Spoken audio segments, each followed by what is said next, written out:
নাস্তিক আসাদ নূরের সাথে আমার অনেক দিন হলো কথা হয় না, পাইলাম, ঠিক আছে। তারপরে হচ্ছে ওমর ফারুক, তিনার নিজের ইচ্ছাই তিনি ভাইরাল হতে চাইছে।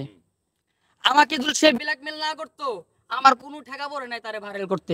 সে ভাইরাল করে কি আমাকে টাকা দিবে ভাই? আপনি কোন? আমি তার পিছনে 800 টাকা খরচ করছি, আসার সময় আমাকে 500 টাকা নোট দিছে। আমার তবু আফসোস নাই। কেন নাই? কারণ সে আমাকে যে ভয়টা দেখাইছে, আমি শুধু এতটুকু ভয় পাইছি যে আমার জন্য যেন হচ্ছে ইসলামের কোনো বদনাম আর না হয়। ভাই তুমি আমি বলতে দেন ভাই, আমার কোশ্চেন ভাই আমাকে বলতে দেন, আমাকে বলতে দেন। আসাদ নূরের বিষয়টা ক্লিয়ার করো। তোমাকে আসাদ বলতে দেন না কেন? আসাদ নূর বলতেছি, আমরা তোমার কিচ্ছাখানি শোনার জন্য এখানে দাঁড়াই নাই। তুমি তোমাকে আসাদ নূরের সাথে তোমার পরিচয় কেন হলো, কেন আসাদ নূরের সাথে কথা বলছো সেটা আমি বলি। আসাদ নূরের সাথে আমার আমি তাকে নক দিয়েছিলাম এবং তিনি আমাকে চিনছেন, ঠিক আছে। তো ওইখান থেকে কথা হয়েছিল, আমাকে বলেছিল ভাই তুমি কেন টিকটকার হইছিলা, ঠিক আছে, এরকম অনেক কিছু প্রশ্ন করেছিল। আমি বলেছিলাম যে ভাই আমার এটা মনে হয়েছিল, আমি হয়ে গিয়েছিলাম এবং হচ্ছে আমি এখন ভালো হয়ে গেছি। এবং কি আমি তাকে এটাও, মানে তুমি ভালো হইয়া যায় আসাদ নূরকে তুমি নক দিলা? না না না, আমি কেন বুঝেন না, আমি তো আগেই বলেছি যখন টিকটকার ছিলাম তখন থেকে আমি আসাদ নূরের সাথে কথা বলছি। আর আগে বলছি, এখন থেকে কথা বলো না তুমি, এখন আগে বলছি ভালো হয়ে গেছি, ভালো হয়ে যায় তুমি তাকে নক দিছো। আমি এটা বলি, আমি ওটা বলি না, আমি বলছি শুনেন ভালো করে। যখন টিকটকার ছিলাম তখন থেকে আমি আসাদ নূরের সাথে কথা বলছি। যখন ভালো হয়ে গিয়েছি তখন আমি তাকে বলেছি আমি ভালো হয়ে গিয়েছি, এবং তাকে আমি এইটাও মেসেজ দিয়েছি আমি আলেম হতে চাই। তাকে আমি এটাও মেসেজ দিয়েছি যে আমি আলেম হতে চাই, ঠিক আছে। এটা হচ্ছে গেল। মানে তুমি একজন ধর্মবিদ্বেষী, একজন ধর্মবিদ্বেষী যে আলেমদেরকে নিয়ে ব্যঙ্গ করে, যে আমাদের নেতা জাতীয় লিডার আমাদের হযরত মুহাম্মদ সাল্লাল্লাহু আলাইহি সাল্লামকে নিয়ে ব্যঙ্গ করে কথা বলে, তুমি তার কাছে যায় অনুরোধ করতেছ আমি আলেম হচ্ছি, এটার পিছনে রিজন কি সেটা বলো। তার কাছে আমি এক নম্বর হচ্ছে তার কাছে আমি অনুরোধ করি না যে আমি আলেম হচ্ছি। তাকে কেন বলছি, আমি বলি কেন বুঝেন না আপনারা, আমাকে কথা বলতে দেন, পেছন কেন এত? হ্যাঁ বলো ভাই। কথা হচ্ছে যে আমি তিনার সাথে যখন কথা বলা বন্ধ করে দিব, তো আমি তিনাকে আমি বলছি ভাই আমি আলেম হব। তিনি হ্যাঁ নাকি ভালো, তিনি আমাকে বলছে হন ভালো, এতটুকু বলছে। আর তিনার সাথে আমি যতদিন কথা বলছি তিনি আমাকে একটা বারও বলে নাই যে ভাই তুই নাস্তিক হ, একটা বারও বলে নাই। মানে তুমি ওনার সাথে কথা বলছো কেন? আমি এটা বলছি, আমি এটা বলি। আমি তিনি যখন প্রথম ভাইরাল হয়, এর আগে মনে হতো ভাইরাল হয়েছিল, আমি এখন চিনতাম না, কিন্তু এখন চিনছি।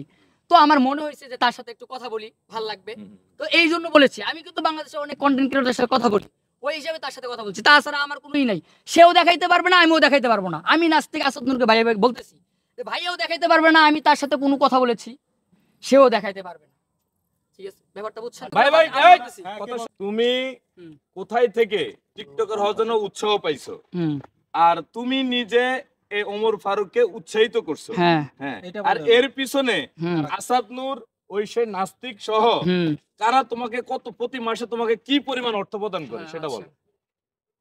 আমি এটার বিষয়ে বলবো, এটা এখনই বলো, এখনই বলতেছি। বলো। আসাদ নূরকে আমি একটা ওই ভিডিওটা দিয়েছি, আমি ভিডিওটা দিতে পারবো, এখন আছে। সে টুপি মাথায় দিয়ে পাঞ্জাবি গায়ে দিয়ে একটা মেয়েকে নর্তকী যেটাকে বলে তাকে চুম্মা দেয় কিভাবে, আপনি এটা বুঝবেন। তার যদি ভাইরাল হওয়ার নিয়ত না থাকে, আমি ভিডিও দিয়ে দিব, স্ক্রিনে আপনারা দিয়ে দিবেন, আমি আপনাদেরকে ভিডিও দিয়ে দেবো। আমার কাছে ফোন নাই, এখন হুজুরের কাছে ফোন নিব, এখন পর্যন্ত আমাকে হুজুর ফোন দেয় নাই, আল্লাহি আল্লাহর কসম।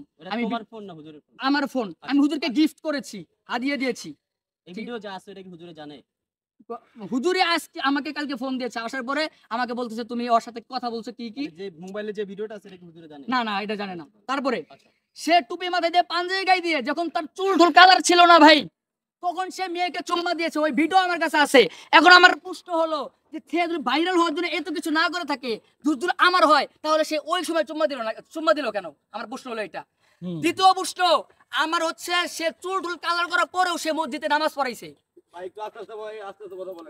আমি বলি সে চুল ঢুল কালার করার পরেও টুপি দিলে তার চুল দেখা যায় না, আমি তার পিছনে মসজিদে নামাজ পড়ছি, আমি নিজে পড়ছি, এই যে বলে দিলাম।